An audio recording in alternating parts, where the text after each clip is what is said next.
What's up, Sky Guy? What's up, Logie Bear? Welcome back to the big show. Welcome back.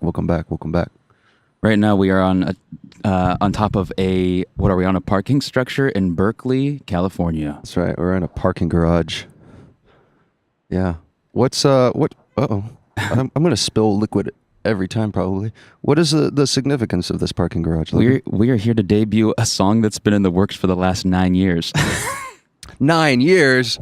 No way. It's a long freaking time. This is one of the originals. One of the Matilda original songs that we ever made. And we made this song just down the street from here. All right. Didn't we? Yes, we did. We should just jump to it and roll this baby. Hey. Roll it.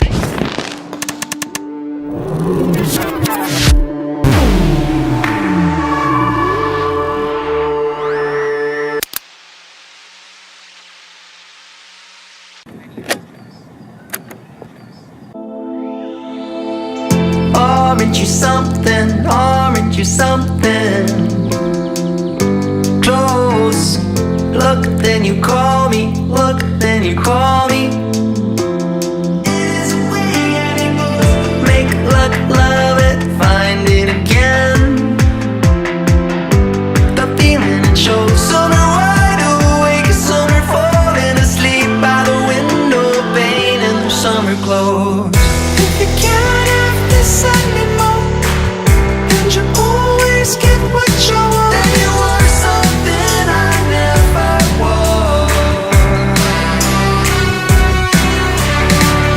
If you can't have this anymore, and you only get when you roll, then you are something I never was. So much pain in life, it shows.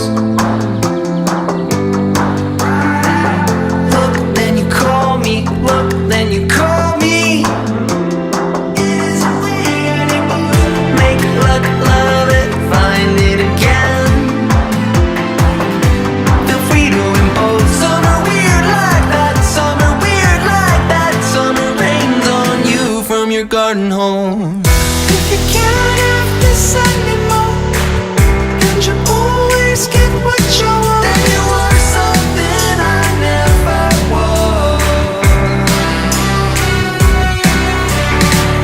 If you can't have this anymore, and you only get when you roll, then you are something I never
Goodness. There it is. Goodness. Dude, that never song- was.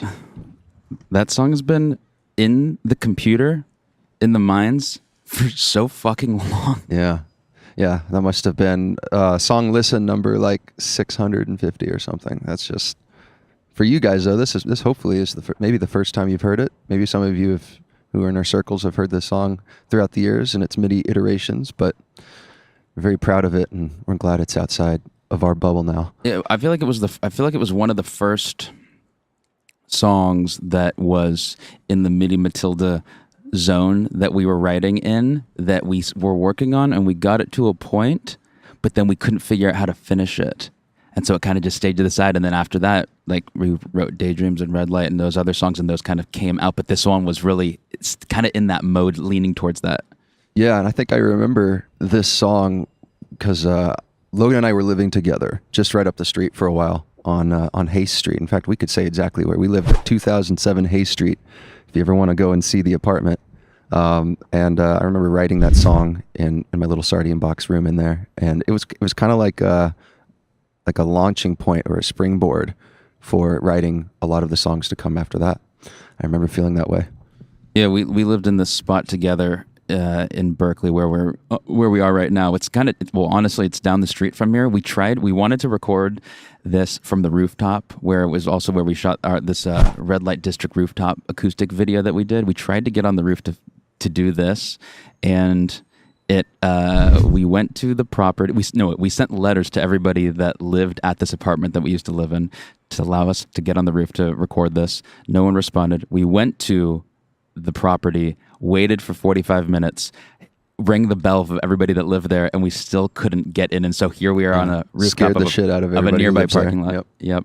Which is fine. This is cool too, because this is right now we're looking out at, we get the Berkeley campus. We're right on Telegraph Avenue. It's an amazing viewpoint up here. This is one of my favorite areas of the Bay Area, actually. Yeah. So beautiful. It has a lot of history for us too. I mean, we lived at that apartment. I used to work as a live sound engineer at a club. I think it's right there. I can't remember. I can't tell where we are right now, but Blake's on Telegraph, which isn't around anymore. It was a pretty happening spot, I must say. It had like a bar restaurant on top, and underneath you'd go down these crusty stairs into a little dungeon, and that was the venue. Yeah. Yeah. We played a couple shows there, actually. Yeah. Some of my first shows were played there. Yeah, absolutely. Blake's on Telegraph. Just being on this area, coming back to this area, just when we were looking around for locations to film and record this, it's always weird nostalgia. Yeah, a lot of stuff went down out here. Yeah, for sure. I've worked gigs over at the campus many times. This is an area that holds a lot of history for me, for Logan, and for this song. This song is, yeah. This I remember when we lived. Actually, here I have a photo that I pulled up on here that I thought was fun. It's really cute, real fun. Check this out. This is a photo of our spot that I dug back into my massive photo library. Oh, wow. And there's I have a photo of our place that we lived. Oh God, that carpet, the beautiful carpet. I actually had that carpet up until about a year ago. Really? Yeah. In my place. Yeah, when you see stuff in an image from a long time ago, you're like, I still have that in my place. Horrifying tapestry. But being at that apartment was... Oh, my cruiser. Oh, that freaking cruiser was so dope. Anyways. Being at that apartment was... I mean, it's like one of those things where in the time you don't necessarily realize it, but you now can... Well, of course, you can glamorize what's the word? You can romanticize there you go. The experience of creating and like reaching a level of, creativity through a particular environment, which at the time I don't think we're aware of that at all, right? I don't think so. I don't think we were aware of it. I think we may have probably been aware of the fact that being in close proximity with each other was helpful. Yeah. In writing stuff, which we've experienced both. And right now we're kind of at the, we've experienced both extremes in our time together. But yeah, I remember that was a nice thing to have for us, a nice situation to be in for productivity. I remember us always talking about music, always wanting to make stuff. And not that we don't do that now, but it's when you're when you're in the same space with somebody, you can say, hey, I just did this, come check this out. Which your room smells like horseshit. That's why we clean it. That's why we need to get a studio. Well, we need to be able to afford. That's what we need to be able to afford to have a studio that we can have 2 rooms in, so that we can like when we come in there, we can like hop in and out. That's together where the but separate. Yeah. Separate but together. Yeah, no, that'd be cool to have like a little home base, home MIDI base, But yeah, I mean, if you ever get a chance, come out and check out downtown Berkeley, Telegraph. Iconic. They're kids that will Iconic. get crazy. There's a bunch of gutter punks out here. What are your thoughts on gutter punks and that whole culture? Do you know about gutter punks? Oh, I love them. They're so they're Some of my best friends are gutter punks. I don't know what the fuck that even means. Gutter punk. It's just like it's a term for like a Identity? young person who like is homeless but doesn't need to be. Dude, and has a dog. They usually have like a pit bull and it's like really well fed. And they like yell shit at you. They're like, "Give me your fucking money" or something like that. And you I don't, love and then that. they talk shit to I you love when that. you're like walking by. I love that. Yeah, I remember back when I was in college, somebody was telling me that like the majority of gutter punks are just like trust fund kids who fucking hate their dad and They want just- they just- to be super edgy and get tattoos on their face. They And just need a smelly hug. yeah, I'm not going to be that guy. Probably not going to be that guy. Not dishing out hugs. I'm thinking. Gutter punks. I'm thinking back to with the song, "Never Was." I don't know. That song. Only in recent time did we.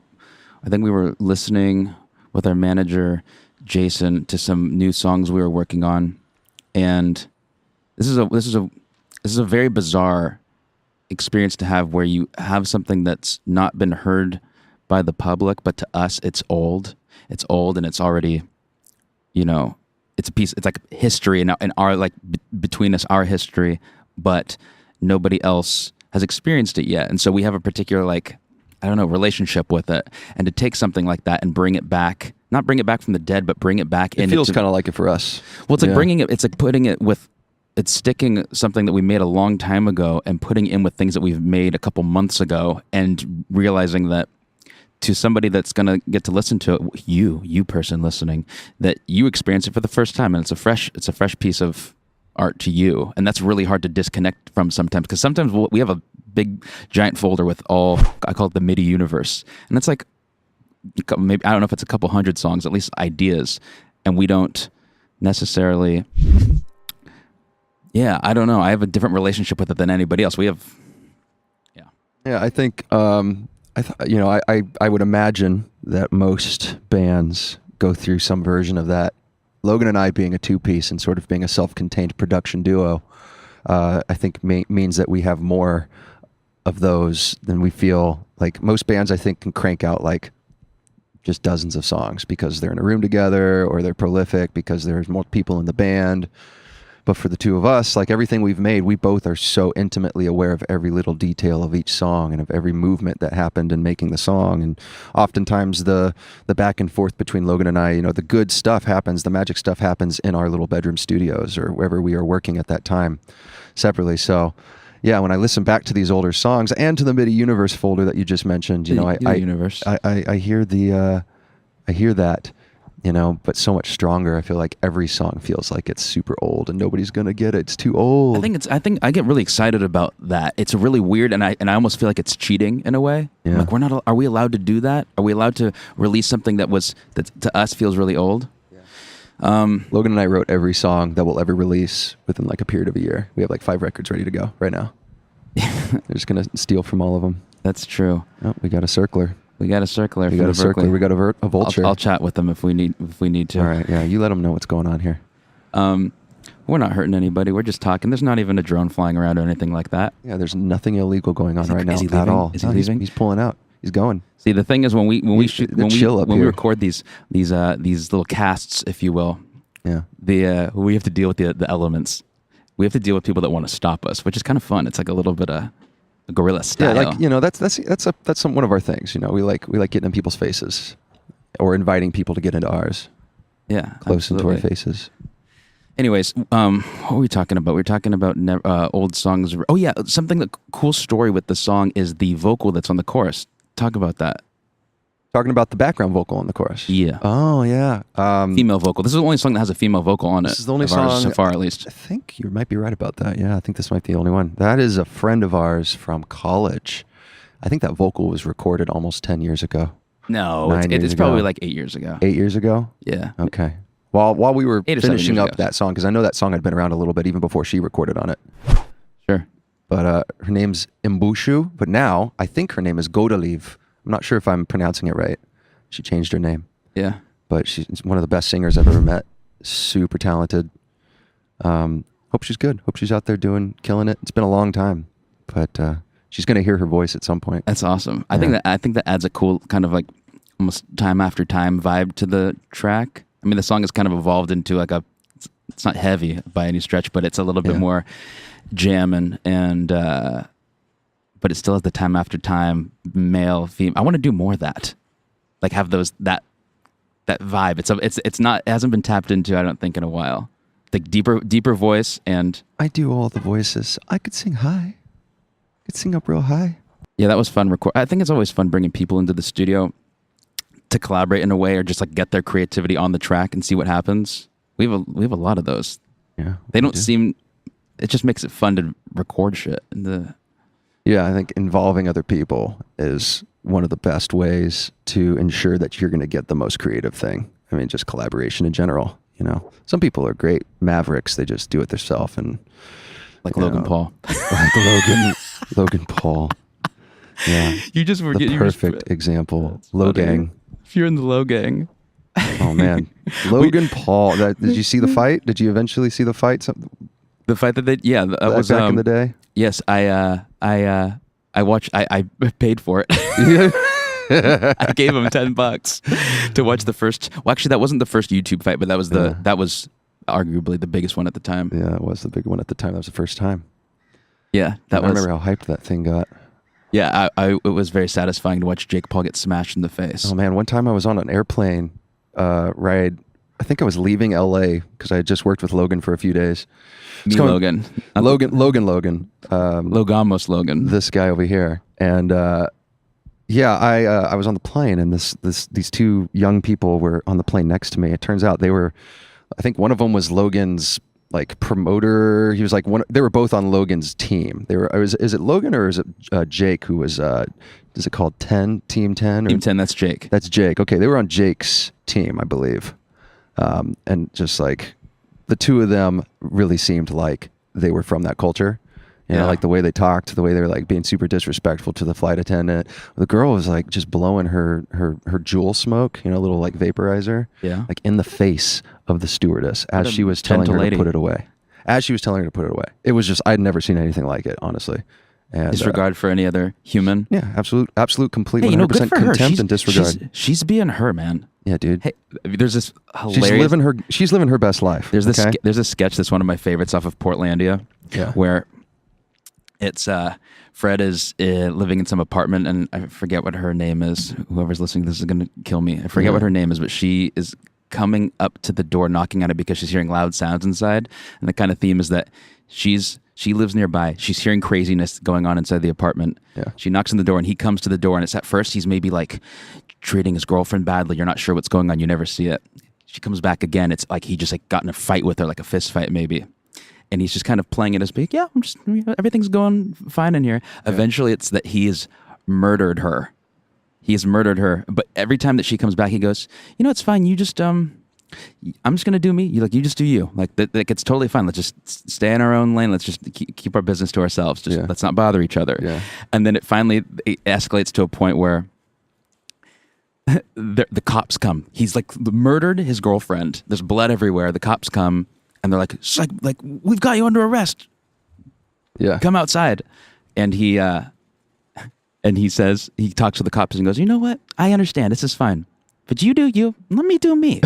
And they go, "You're right." And that's how the fucking skit ends. I like that. Hold on. I need to change this tape over. We're recording this whole podcast.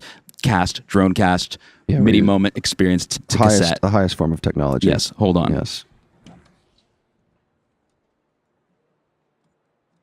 All right, the tape is set. Side B. Oh, good. Rolling. Oh, good. Yeah. But yeah, you like Portlandia?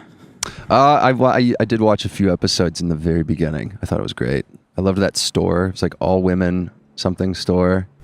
Girls on women on women. Yeah. Women on women. That's what it was. Girls on girls, women on women. I think it's something else. I'm not going to try to call them. I'm going to get this absolutely wrong. Yeah, I guess I'm not a huge Portlandia guy, but I love that duo. I think they're hilarious. That's often in that people's show. favorite duo with that show that I've talked to. Oh, I'm not just talking about. I'm talking about the two. The women. Well, I'm talking about. I can't remember either of the actor or actress's name. Fred Armisen and. Thank you. I'll remember. Yeah. Some point. Yeah, I think he's a crazy dude. He did like a show I can't remember when or if, have you heard of the show that was like all about musicians? The drummer Drummer comedy show? That's what it was. Yeah. Yeah, it was I was very excited about that. Yeah. And they shot it in San Francisco at the Great American Music Hall. Yeah. And they had drum sets all over the place, and he was showing little beats. It was cool. I thought it could have been done a lot better, but it was still fun. I mean, I love him, and I love drums and Great American, so that's cool. Yeah. Great American is one of my favorite spots. Yeah, It's a Great good American spot. Music Hall is a cool venue that we haven't played there before, at least at this point. No, but I did go there and see the Omen mix many times. Anybody who's been to school with us knows who the Omen is. I won't mention his name. I don't know what that is. Oh, let's say it rhymes with Brian Long. Okay. And one time, this guy, I was recording a record because back in the day I was in a band called Bullets Can't Kill Danny before I met Logan, and That I eventually joined. that he eventually became the drummer of. And this guy was helping me record my record, and I had this bass, I had this beautiful jazz American Fender bass. That was purchased for me by a band that I had played with prior to Bullets Can't Kill Danny. So it was like this really nice, like one of my cherished possessions, but I was thinking about selling it because I wanted to get an apartment. I wanted to be able to move into a place, right? And so I'm like leaving his apartment after recording a bunch of vocals, and I have the bass in my hand. I'm like, you know what? Can I just leave this here? Can I just leave this here? I don't want to like have to take it. I think I was riding my bike that day or something. He was like, sure. And I was like, yeah, I think I'm going to sell this. And that motherfucker heard me say that super sharp. He's like, oh, are you? Sure, you can leave it here. Right? So I leave. The next day, I show up to school. Logan and I went to college together. We can talk more about where that was at another time. But I show up to school, and this guy, who I won't mention his name either, I'll just say his name's Dan. He's in the parking lot, and I'm like having a cigarette, and I'm like, and also Dan worked at Guitar Center. He was like the sales manager, I think, at Guitar Center. So I'm talking to Dan. I'm like, hey, have you seen any new cool, like, just shooting the shit, like any cool instruments at Guitar Center come through? And he goes, yeah, actually, Brian Long came through yesterday with this beautiful bass, beautiful jazz bass, and sold it to me. And in that moment, I knew this guy had taken my bass and sold it. Kept all the money and used it to pay his rent. What a good guy. Yeah. Hey, Yeah. that sounds amazing. We went to school with this guy. We know this guy. We know this guy really, really well, actually. You know this guy, don't you? Don't you know him? I absolutely know this guy. Yeah. And I love him in many ways, Yeah. but for certain things, not okay. He did eventually pay me back, but it took a long time. Good of him. Yeah. Yeah, he's one of those dudes that just forever love him for the things that we went through and all the help that he gave me on that record, but maybe I'm just a little bitter about that bass. God bless that bass. We'll get another bass. I have We'll get another some more bass now. Other basses. But it's not mine. It's not technically my bass. Isn't that bass? I think that bass is one of my really old friends' bass from when we were in 8th grade. Yeah. Yeah. Whose bass is it? My friend David. David, that's right. Thanks, David. Thank you, David, for the bass. Yeah, he's laying down grooves on your bass for a while. Appreciate it. Trying to think back if there's any, like, it's kind of hard to think about particular moments when we were living here in Berkeley. How did you like living with me in Berkeley at that apartment? I was thinking about that last night when I was trying to find some photos and videos and stuff that I could pull up on here. I didn't have a lot of stuff. It's mostly just photos. There's probably stuff on the computer somewhere. But, it was only for the 6 months that we lived there together. Yeah, you weren't there for very long. No, because I met Jen, who's now my wife, and we moved to San Francisco right a couple months after we met. Yeah. And got a place together. Or no, I didn't get a place together. I just moved so I could be close to her. You moved, yeah. Yeah, and that was right after when Skylar and I lived together, we hadn't put any Midi Matilda music out. We had written Midi Matilda songs like Red Light District, Daydreams, Never Was, a couple of other ones that'll probably come to light at some point, but we had written those songs there, and then they got released once Skylar was still living there, but I was living in San Francisco. Yeah. And yeah, it was cool. It was cool That was an living there. old-ass apartment. We have a photo. Actually, I'll flash it. We'll flash it on the screen right now of a photo that we took in our kitchen there.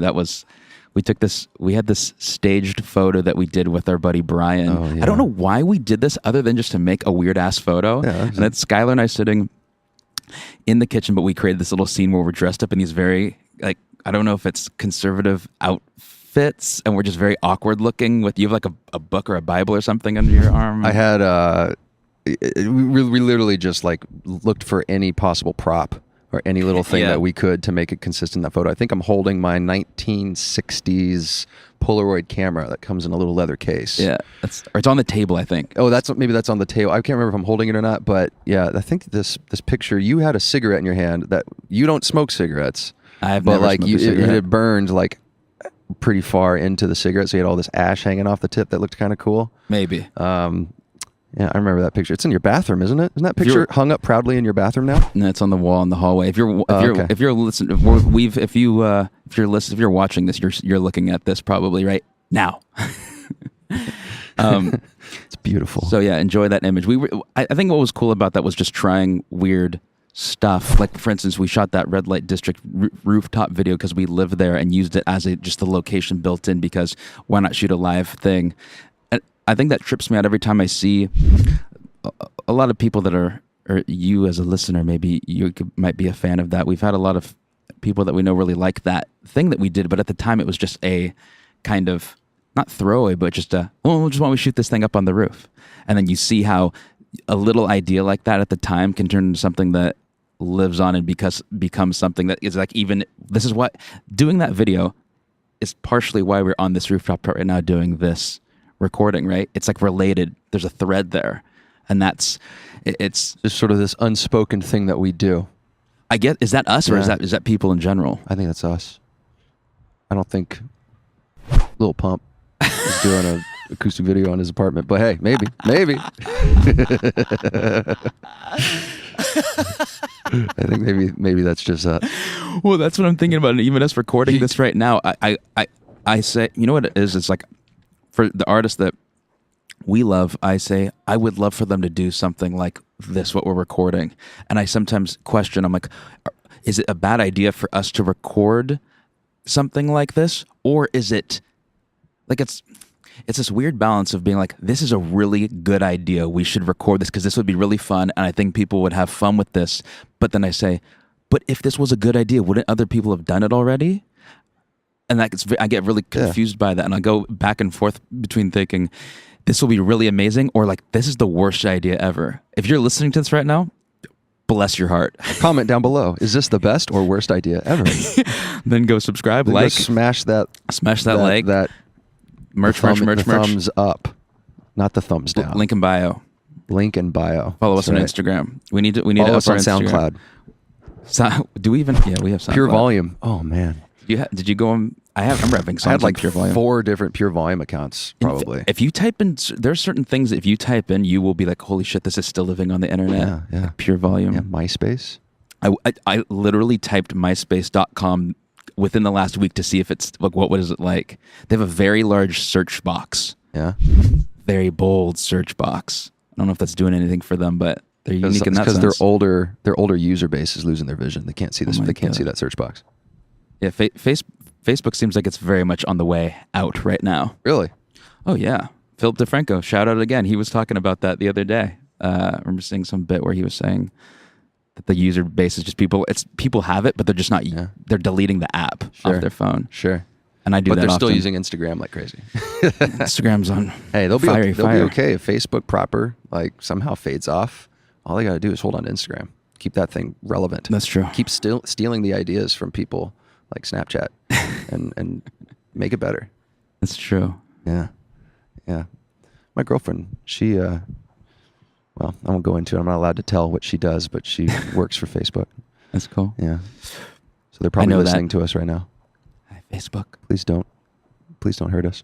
Hey, Zucks. I was watching a video of Mark Zuckerberg online the other day. He was talking about just out here. What is it? Oh, smoking meats. And he was so excited about smoking meats, and it was a compilation of how many times he said that, and I started laughing. We're just smoking meats back here. Meats. I was like, yes, you are. That. This is what a lot of people do. Right. Smoking some meats.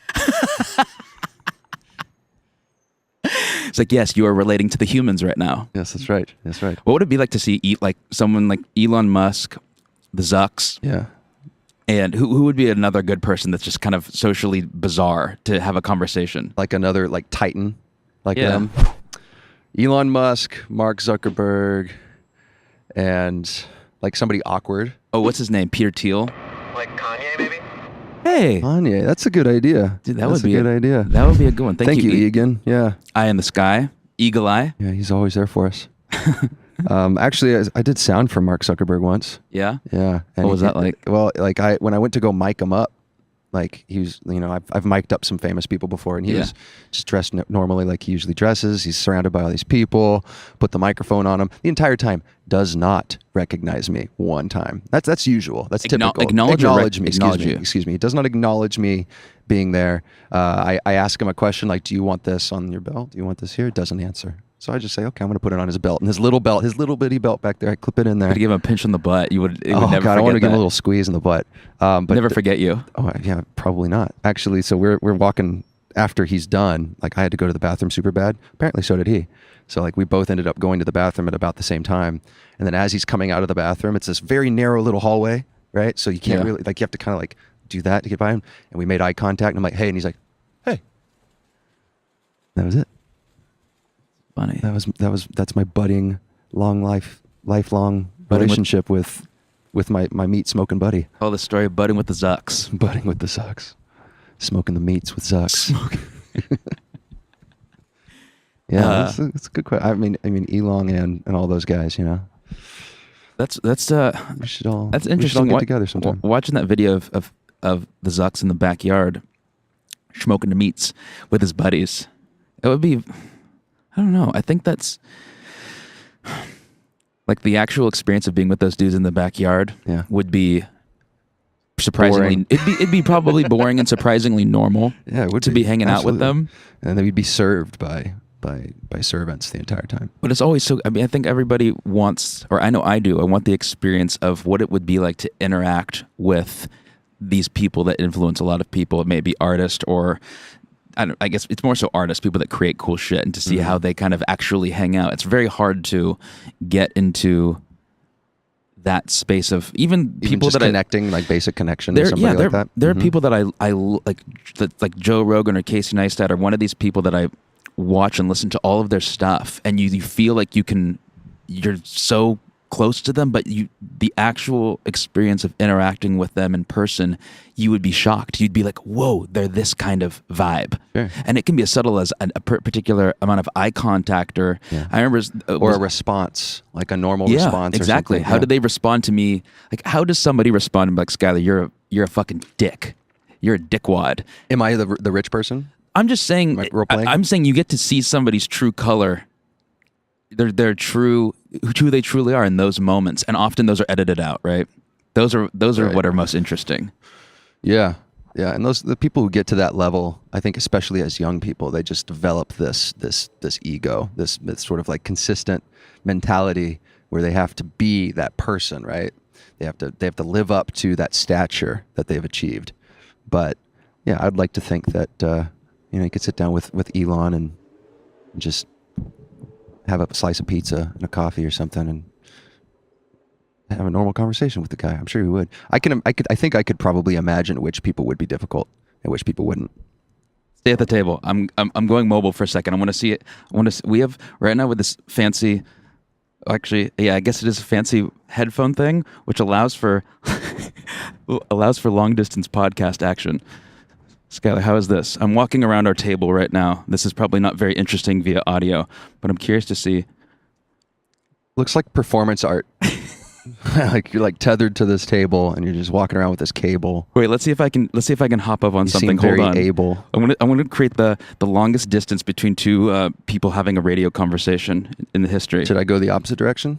I guess I'll stay here. You stay there. That's You fine. stay there. Hold on. Keep it down at the fort. I'm gonna get high up. We need to talk about something new. Where should we go with this I conversation? don't know. I mean, I was just saying that I really want to eat some smoked meats with Elon Musk and Bill Gates. I'm perched now. Look at this. Like Instagram stars and YouTube stars and like social media stars, are they ever going to be that like the same celebrity status as like your typical movie star, you think? You think that the transition's happening? Are we finally? Is it finally happening? Well, that's the thing that I even think about when we're recording this right now, is that it's a weird, and we've talked about this in the past, of what is the mystique of an artist and what is magical about not knowing too much, right? Right. But I truly feel that is... All of you listening know way too much about us already. I think. Is that the case though? Because you'll find different artists on radio interviews and you want to listen to the whole thing. If there was, let's say we're talking about Kanye West and you're going to watch some radio interview thing with him, Yeah. you want to know more. I feel like that is changing. I think if I as a listener myself, I want to know as much as possible as far as how somebody's creative brain works or whatever that is. I want to know just enough about Kanye.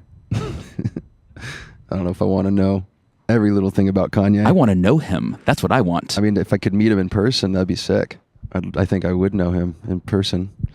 That's hard. It's hard to even like say that you can really get to know somebody even through a podcast. I think you can. You can get really close to sort of judging a person's personality or, you know, where their thoughts lie on a certain thing. But at the end of the day, it's like, you know, this is something we are putting out for other people to listen to. So I think we might be a good example of like the most honest representation you can get to. But I listen to podcast interviews oftentimes and think, this person is cool, they're entertaining, they have good things to say. But I wouldn't say that that's like necessarily the person themselves. Like I would need to spend some time with that person to really know. Like, what is it like when you're hungry? What is it like when you're just a little bit upset? And that's why I love Hot Ones. Yeah. That's why I love Hot Ones. Because you just get that person just a little uncomfortable at the end, not just sometimes a lot uncomfortable, and you get to see who they really are. I have a list on my phone. I just remember why you have to stay at the table because that camera's on you. I was thinking about, or I have this list on my phone on the computer that I made maybe like 2 months ago, and this is a very like bizarre idea, but I wrote down a list of all the either artists or I hate using the word celebrities, but people that I've heard that make cool shit or do something cool that I would love at a point I would love to know them as a friend, right? I've seen the interviews, podcasts, I've seen whatever it is about them, and I go like, this person seems legitimately cool, and it would be awesome to be friends with this person. So I have this list of maybe 50 people that I'm going to try to get in touch with and make friends with. And if I do one day meet them, I will show them the list that they're on it. And then you will be famous and be in the famous club. No, it's not a matter of being famous. It's just a matter of being able to, I don't know, surround yourself with people that are doing cool shit. Sometimes and seem like genuine good people that you'd want to have over for dinner or something, right? Yeah. I think I have a little list of my own too. Be nice to. Who's on the list? Who's on my list? Yeah. Well, let's see. I would really love to meet these. I've like my list may not be the most. It might be a little lackluster in comparison to some people's sort of mega list. I might have a mega list, and then I have like if I had to choose between the two, I'd probably rather meet like Paul Meany in person, who's like the lead singer of a band called Mute Math. I've loved them forever. I'd love to just know like, what the hell are you like, bro? You know, just to get to know them. What if you meet one of these people and you're? I know where you're going. Yeah, and you're like, fuck. I have friends that have met particular people, and I'm like, dude, it changed how I feel about them. Don't meet your heroes is a famous saying, I think, and that's also another thing. It's like, would I really want to meet some of these people? I don't know, but ultimately, like, does it really matter? Because there's billions of people on this planet, and so many opportunities to not only get inspired by somebody, like I'm inspired by Paul, but also connect with somebody. You know, they may have both, and I don't think that's most people. I think most people, even just like meeting a person randomly on the street, say that person could immediately snap your finger, they become like a famous person, they become super relevant somehow. Yeah, they're still that person. Right, so you just may not have compatibility with that person just straight up. You know, like they may be a little too dark, maybe a little too bubbly, maybe a little too basic. Who knows? But some people, there are particular people that I think that I would love to know them, but then I'm like, shit, maybe it is best to experience this person just through this medium. Right, especially actors. But we are not that. We are so cool in real real life. We are exactly who we sound like.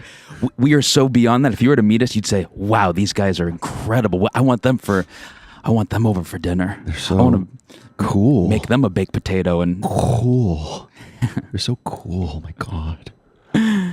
well, I mean, Yeah, I think I'm actually at this point in my life, which this may change. But I feel like my goal is to try, my goal was initially this for music, was to find something I like in every single damn thing I hear.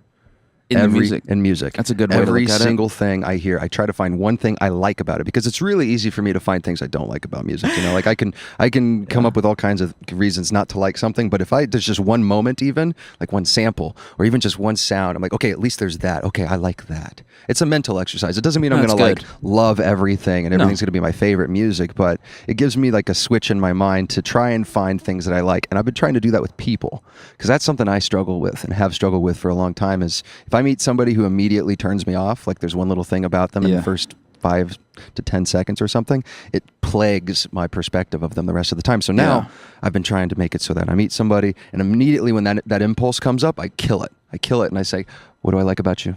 What do I like about you? What do I like about you? Cool shoes. And then I'll say it. I'll try to say it to him, be like, hey, I like your shoes, man. That's cool. Very and then it just kind powerful. of like becomes like a neuro-linguistic, what do they call it? NLP of some kind, you know, like. Absolutely, because there is something to find that is beautiful about every moment or any person or any piece of art, whatever that is. So it's like spending, I mean, I'm preaching this. Do I live this always? Absolutely not. But I know that this is the right way to approach everything, to find the moments. And you, like you were saying, to actually speak it out loud can honestly be the fucking hardest thing, especially I think for grown men to do, to say something to, even if it's a close friend, say something that you really love about them and to elevate them to a different level, because you know what it is? It makes you vulnerable. Puts you in a position where someone can say, fuck you, you wuss or whatever it is. But that never happens. And then that never happens. I think there's even like dudes who just won't do that because they think it's lame or they think it's girly or something to like compliment somebody like, Logan, I really like your mustache. You couldn't just say that to any dude. You know, some dude's like at a ballpark or something. You're just like, dude, I like your mustache. You'd be like, step back, dude. Step off. You know, like I'm gonna fuck you up. Dude, people that can do that in my mind are the most powerful. Yeah. Absolutely. When you see someone that can do that, I think that can intimidate people when somebody is so confident that they can give love to somebody else. They almost want to shut down that confidence because you're more confident than me. That's what's happening subconsciously, right? Yeah. Yeah. Absolutely. It's not a, I don't say power move, but it's just when I see someone do that, I'm like, this dude is, or this woman, dude, whatever it is, this is badass, because it's really hard to do that. But when you're in the flow of doing it all the time, then you're on the ride. Yeah. So and then you become the perfect you. The Namaste. perfect you. From Chiba Enlightenment. You say Chiba? No. Chiba Chew? I think I said achieve. I said something between achieve and Chiba. You Chiba Enlightenment and exit samsara and no longer go on the great cycle. I've discovered I haven't had, but I've discovered the Chiba Chew down at the what's it called, the Apple store of weed shops in LA. The what's it called, the MedMen. Okay, MedMen. They have the Chiba. You can get the Chiba Chew. Yeah, I feel like Chiba Chews. if I ate that thing, I would be on a different planet. You might be. You have a really low tolerance to the marijuanas. Absolutely. Yeah, you don't use it very often. Well, I use it often. I just don't. How often would you say you use it? Once a week? Twice a week? Lately, since I got that vape pen. Yeah. You know what I have? I have it in the plastic container with a timed lock on it. Yeah. And so if I do it one night, I will set it for 2 days and say I can't get back into this until like 9 p.m. on this day, and then it's like ready for me, and I don't, because sometimes it's the type of thing. Like that moment comes up, and you're like, I don't want to smoke. Exactly. Yeah, and it's having that is good for me, because it'll sometimes be something that I'll reach for. I'm like, I don't need to do that, but and also just kind of makes it more of a special moment when you do it. Yeah, I've been a semi-pro weed smoker for many years now, and I just remember like trying to get Logan to smoke. Like, really? Yeah, I've always kind of had this thing like Logan doesn't like getting high with me. He will smoke, but just not with me. I feel like that has something to do with our creative relationship or something. But yeah, it's funny because you started to smoke recently, and I'm like, oh. It's happening. It's finally happening. Well, He's gonna start getting high. Well, I don't know. I first smoked when I was in I've heard stories. Yeah, I've heard like stories about 13 how or so. you smoked way before I did. I didn't smoke until I was 20. Oh, But yeah. You like got high when you were in your Dude, teens, I right? have an entire video of the first time that I was experiencing what it was to be high. And yeah, that was very bizarre. Yeah. Yeah, I don't know. I kind of just explored more recently, I suppose. But I've explored off and on. Like in high school, I don't think in high school I smoked at all. I didn't either. And I didn't Yeah. and I didn't have the sip of alcohol It's probably until good. after high school. I hear that the brain is fully developed around 21, 22 years old. Do So you that's think when you you're playing supposed- football in high school? Oh, it made me dumb as hell. Yeah, You absolutely. Oh God, Smash your dome piece? dude, my cranium has been. I've had so many micro concussions. Probably, I wouldn't even be able to begin. Like I played football when I was, I was 11, Yeah. 12. You know, and that's in Texas. I'm from Texas, by the way. So all you Southerners out there, you hating on California, it's actually not that bad. Anyways, you know what? Playing football, it gave me a lot of good discipline. It made me tough. I think it really toughened me up as a person. Made it so that I feel like I could handle like a zombie apocalypse or anything. Like I'm ready, because I know that impulse feeling. But then also, I broke like so many bones and just Really? I like broke this arm twice. I fractured left my arm. collarbone. I got what's called crepitus. I think I might have told you this before. It's a soft tissue disorder in my right shoulder. So every time I move it, it goes. It makes like a fart noise. It's like, Dude, I fear that shit. That's yeah, rough. it's really weird, but yeah. And also, I'm severely pigeon-toed, so I feel like being in football might have made that worse because I'm always just like sprinting on my pigeon toe. Is it Tommy Pickles that's pigeon-toed in Rugrats? I think Tommy Pickles is pigeon-toed. I think you're right, but he's got both feet turned in. Are Like- yours like just my right foot? Oh, really? Severely pigeon-toed just on my right foot. Interesting. Yeah. Huh. Yeah. So like I get shout outs sometimes. I was like walking into the store a while back. It was a couple years ago, but I was walking into a Safeway. There's like a homeless gentleman, you know, camped outside the Safeway. And as I'm walking inside, he just yells at me. He's like, "What the fuck's wrong with your leg?" I'm like walking in with my fucking girlfriend at the time. "What the fuck's wrong with your leg?" And it just stuck with me like for days. What the fuck It's is just wrong like- with people? I know, right? That is people like. Okay, I would say we need to come on.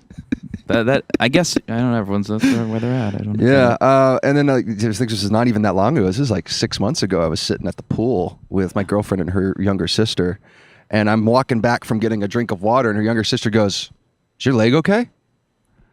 And I just have like this response now. I'm just like, I don't know what you're talking about. What's wrong with my leg? Something wrong? Something's obviously wrong with my leg if you look at it, but I'm just tired of hearing it from Yeah. every goddamn person. Actually, as far as I know, it makes you more athletic. I've been told it makes you more athletic to have a pigeon toe because Really? like the way your Achilles heel stretches, Yeah. it's actually like kind of like a more of a springboard for sprinting. That's what my coach told me. I don't know if he was bullshitting me, just trying to make me feel better, but Maybe. yeah, I've heard that. That's hard to say. I believe it. Super athlete. The power of the pigeon. The power of the pigeon. That's right. Dude, I can see behind you right now. There's Yeah. the epic clock tower of UC Berkeley, Yes, the ivory tower. which I don't know if you can see of our eye in the Not sky. actually made of ivory. Egan, can you see the eye from the eye in the sky? Can you see the clock tower right now? Egan, come in. Egan. Okay, well Oh, then, hey. you know what? We'll show it from this angle. Here we go. Boom. Okay. Anyways, moving on. I love that tower. I love that tower. Actually, I've done many shows in front of that tower. Apparently, that's a very popular spot for the campus to put on their little shows. But Well, anyways, this area kind of reminds me of like, because I'm from Central Texas and used to no vegetation whatsoever. When I Yeah. come to places like this, I'm like Jurassic Park. I'm like for Berkeley, you think Jurassic Park? Yeah, or even like you go a little bit further north, like towards El Cerrito or whatever's up there. And there's that one mountain. Yeah. That like isn't. It's just covered in weird ass looking trees. You know which one I'm talking about? It's to the right of the freeway.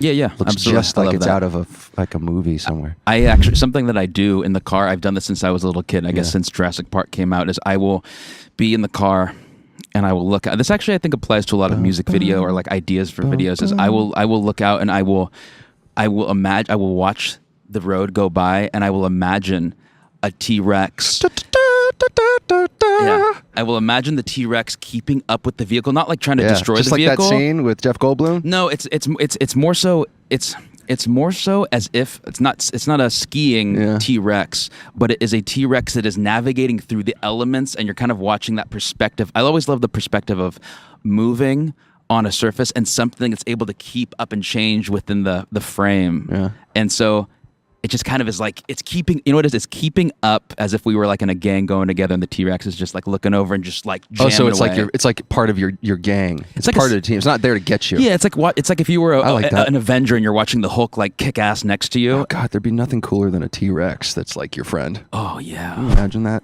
Yes. Like Yeah, I said, we just did. We just did. absolutely. I would love a T-Rex. I grew up with those the rubber T-Rex from Yeah, me too.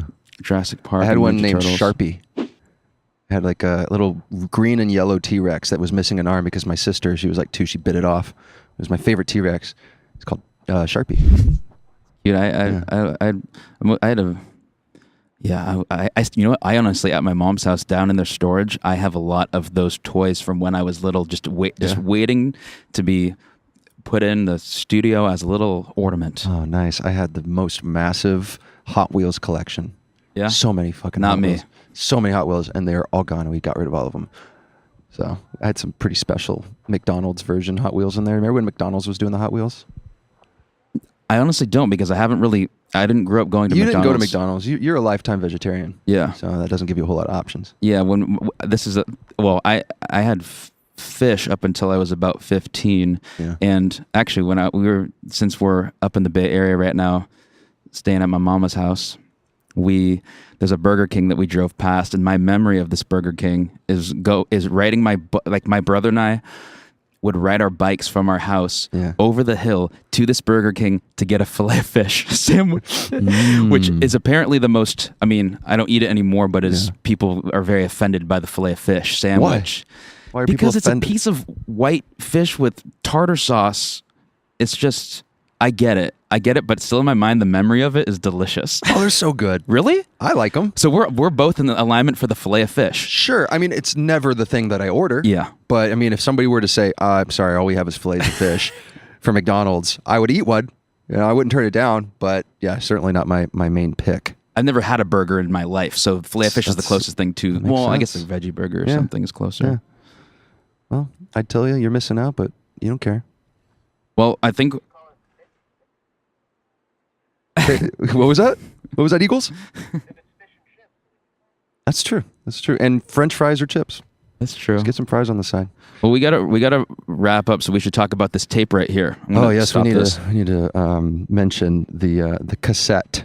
So we record these at all different locations that are like either fun or related to the song that we're releasing. This is for the song Never Was. Again, if you don't know who we are, this is the we're Midi Matilda. This is the experience of us, and we have these sweet cassettes. The song, this is the only cassette with this track Oh my on it, my! Let me people on this. which we made these Ooh. cassettes. Look at the pop. Oh. The cassette has what's cool with the cassette, it has little bits of there's little bits of magic laid into this. Berkeley, California. Yeah. This designed by our designer Alex, who's kills it every time. And so what we do every time is we take this cassette and we have this sweet We have a massive doob tube. This looks like we have this container right here that looks like a can of ooze. You should be watching this if you're not watching it right now. Yeah. And this can of ooze, which looks kind of like a pipe bomb or like a Yeah, it looks like biohazard. the most deadliest of pipe bombs. We should not be mentioning pipe bombs on this roof. Some Yeah. Berkeley student's going to freak the fuck out and call the cops on us right now. Yeah. Anyways, we take this cassette, pop open this tube. Wait, let me set this nicely on our dope-ass table. We take this cassette and we pop it in a case right here, and we're going to leave this somewhere in Berkeley. Watch, boom. Tape in the tube, seal it up, and we're gonna leave this thing here somewhere in Berkeley. Maybe probably not on this platform right now, but if you can come, we're gonna geocache this puppy. You come and find this. You take a picture with us. take a selfie. We recorded the podcast I fucking hate. Well, it's not a podcast. We're an experience, bro. It's a moment. Okay, It's a moment in time. That's all this is, people. we're leaving this thing here. Come find it. Take a picture. I think we're going to leave a little thing to sign your name on it. Take a picture. Yeah. Send it to us, and we're going to put your name on this table. Send us the picture, Send us the picture. not the thing. Yeah. We're going to put this. We're going to leave this here somewhere as Yeah. like a. If It's you like a find time this, capsule. if you find this puppy, there's something in it for you. Mini Not pod. not just this amazing tape and this amazing doob tube, ooze pod, but this table, this beautiful table. We're at a table it's right pretty now. That's- fresh right that's now. our table It's beautiful. experience. It's beautiful and it's fresh and there's nothing on it. But if you find one of these, your name can be on this table. Is that something that you would care about being a part of? What if it was a band that you really like If and it's they a were doing band this? that I like, Yeah. probably. Fuck yes. I like scavenger hunts, and if it was a band that I really cared about, yeah. So if you're one of those people who really cares about us on that level, or even if you're not and you just like finding stuff, just go out and find this thing. This is some handmade shit, That's dude. something to do. Okay, you're looking for an actual adventure. This is the closest you're gonna get. You know what? This is one day. The day will come when we can have whoever listens to this thing. We put my. We could do this. We could glasses have on. some people here around us because we're recording this right now, like we said before, on the top of a parking lot. Yeah. And you're gonna see we're all over the place when we do these. We That's want to figure out ways to make this crazy. Oh, I think what's crazy is not going out to find this thing. If you don't go out and try to find this, We need to put this, and then we need to go and see it ourselves eventually, and see how this thing just falls apart. Yeah, I know. Like, we'll have a couple of them found, and the rest are just gonna rot, hanging from a tree somewhere. So never was. This is the home that's going to live in now forever. This is the only one. Yeah, This is it. this is it. Which is cool. Yeah. Well, should we go and sign Been off? A spicy, special, wonderful Midi moment moment with you, Yes, it has been. Logie Bear. What did I call you before? I think you called me Sky Guy. Sky Guy. Yeah. Yes, this has been fun. Follow us on all this stuff and go buy all of our shit because we need that. Because we really need you to. And we love you. Please, and if you don't, they're gonna come and take all our money away from us. All right, should we go and send this thing off? Yeah, I guess so. All right. Peace out. Okay. Bye bye.